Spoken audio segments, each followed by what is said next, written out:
Welcome back to Apex Sci-Fi. We humans tend to think of our environment as normal. We think water is gentle, the sun is warm, and the air is fresh. But in the grand chemistry of the universe, Earth is a toxic waste dump. Our water is a universal solvent that dissolves mountains. Our sun blasts us with radiation. And our air? Our air is 21% oxygen, a gas so reactive, so corrosive, that it literally burns things slowly over time. We call it aging or rusting. To us, oxygen is life. To a silicon-based life form made of refined living metal, oxygen is acid. Oxygen is fire. Oxygen is the Red Death. Today's story is about the invasion of the Ferrox Ascendancy. They were beings of pure, polished chrome and gold. They saw Earth's rich atmosphere not as a resource, but as a biohazard zone. And when they attacked, humanity realized that we didn't need nukes to kill them. We just needed to open a window. If you are proud to be an organism that breathes rocket fuel for breakfast, smash that like button. And if you want to see the galaxy's shiniest fleet turn into a pile of dust, subscribe and ring the bell. Pressure valves open. Venting atmosphere. High Artificer Cax stood on the command deck of the Gilded Spire. He did not have skin. He had a lattice of flexible, gold-plated silicon. He did not breathe. He absorbed ambient electromagnetic radiation. To Cax, the universe was a place of sterile perfection. Entropy, the decay of matter, was the enemy. The Ferrox Ascendancy had conquered 1,000 worlds. They sought dead worlds, planets stripped of chaotic atmospheres, where their metallic cities could shine forever in the vacuum. And now they had arrived at Sol 3. The blue world, Cax projected, his voice a series of digital chimes. It is disgusting. Look at the corrosion. The water eats the land. The gas eats the rocks. It is a festering wound of biological chaos. Sensors detect a primitive civilization, his subartificer reported. Carbon-based. Soft. What? They live inside the corrosive gas layer. How do they not dissolve? They are short-lived, Cax noted with disgust. They burn out in less than a century. They are temporary. We shall cleanse them. We shall strip the atmosphere and polish this world until it is worthy of the ascendancy. The Gilded Spire was a masterpiece of metallurgy. 10 kilometers of seamless, self-repairing alloy.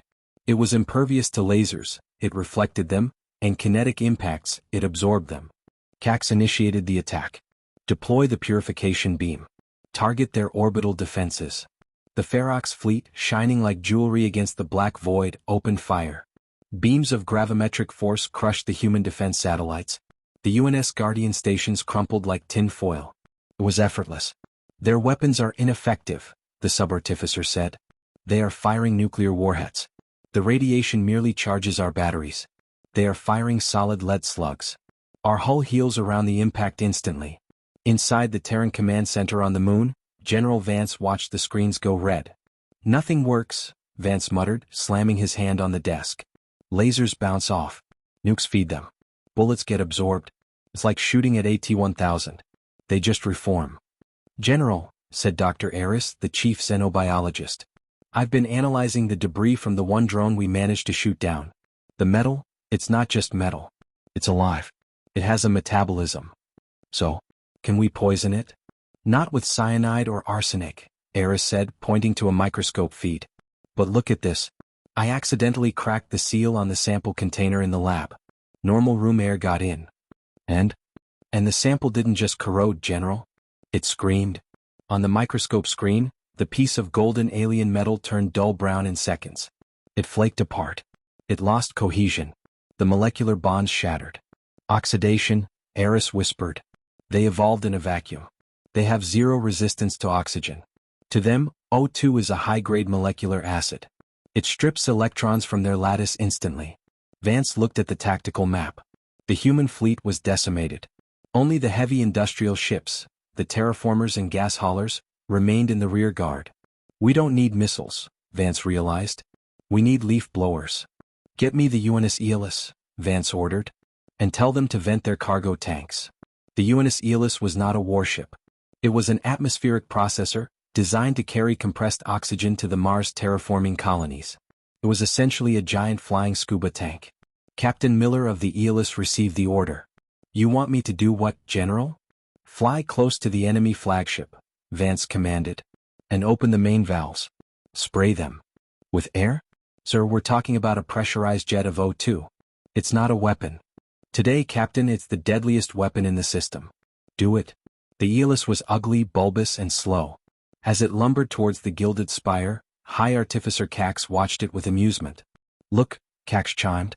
A fat, slow supply ship. It is attempting a suicide run. It has no guns. Shall I vaporize it? The sub-artificer asked. No. Let it come close. I want to see the soft creatures despair before they die. The Aeolus closed the distance. 5 kilometers. 2 kilometers. Now!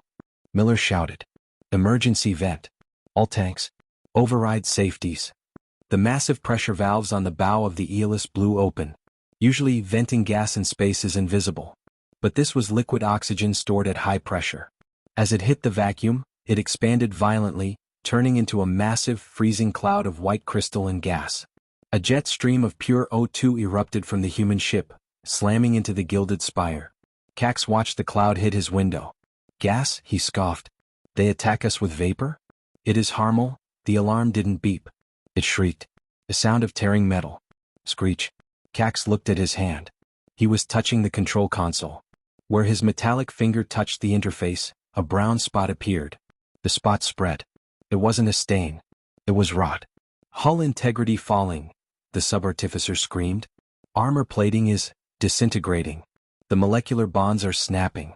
We are rusting. We are rusting. On the exterior, the horror was absolute. The pristine golden hull of the gilded spire turned a sickly, flaky orange-brown wherever the oxygen cloud touched it. The living metal tried to heal, but the oxygen was reacting too fast. The healing process just provided more fresh metal to be oxidized. The hull became brittle. It crumbled into dust. The structural integrity failed. The massive spire of the ship groaned. The vacuum of space sucked at the weakened metal. Crack. A hole the size of a stadium opened in the bow. The oxygen rushed inside. To the Ferrox crew, this was the apocalypse. The gas flooded the corridors.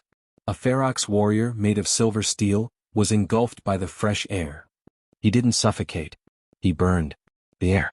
It bites, he screamed telepathically as his joints fused together with rust. His shiny carapace turned into powder. His limbs snapped off. He fell to the deck, a pile of corroded scrap. Inside the bridge, Cax watched his empire turn to dust. The gas.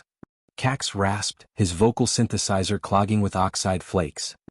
It is a chemical weapon. Class Omega? Evolutionarily impossible. The window shattered. The oxygen hit Cax. He had time to see his own arm turn to brown powder and blow away in the decompression wind before his processor core failed. The gilded spire broke in half. It didn't explode in a fireball. It simply crumbled. It turned into a debris field of rust flakes, looking like a ship made of old, dry sand. General Vance watched the feed. Target destroyed, the sensor officer reported, sounding nauseous. It just fell apart, sir. Like it aged 1,000,000 years in 10 seconds. The rusting death, Vance said grimly. Send the order to the fleet. Every ship carries oxygen scrubbers and emergency tanks. Repurpose them. Turn every venting port into a nozzle. The battle turned into a massacre. Human fighters didn't fire lasers. They did crop-dusting runs. They flew over the Ferrox frigates, venting their life support tanks. The Ferrox panicked. They had shields against energy. They had armor against kinetic impact. They had no defense against chemistry. Retreat! The Ferrox commanders screamed across the subspace channels. The humans breathe acid. Their very presence dissolves us. This system is a trap. The remaining golden ships turned and fled, engaging their warp drives while trailing streams of rust.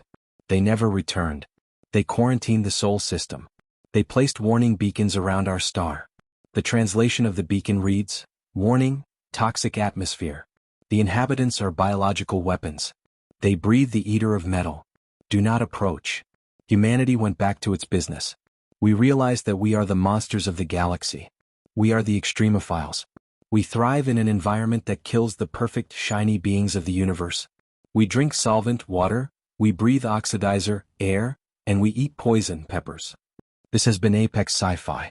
We spend billions on anti-rust coating for our cars. We never realized that rust was our greatest superpower. If you are glad you don't crumble into dust when you step outside, hit that like button. Comment below, what other normal Earth thing would terrify an alien? Maybe the ocean. Subscribe. And take a deep breath. It's deadly. Venting complete.